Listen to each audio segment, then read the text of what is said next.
sailors realized the storm was happening because Jonah had run away from God. You must throw me into the sea and the storm will stop.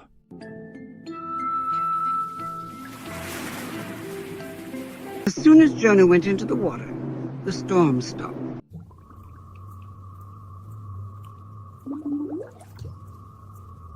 Suddenly, a huge fish appeared. The big fish swallowed Jonah to keep him safe. Inside the fish, Jonah was safe and sound. Dear God, I'm sorry I ran away. Please forgive me. For 3 days and 3 nights, Jonah prayed inside the fish.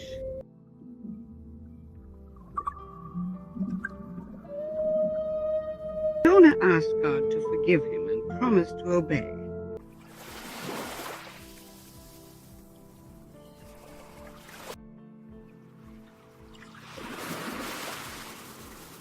After 3 days, the fish brought Jonah safely to shore.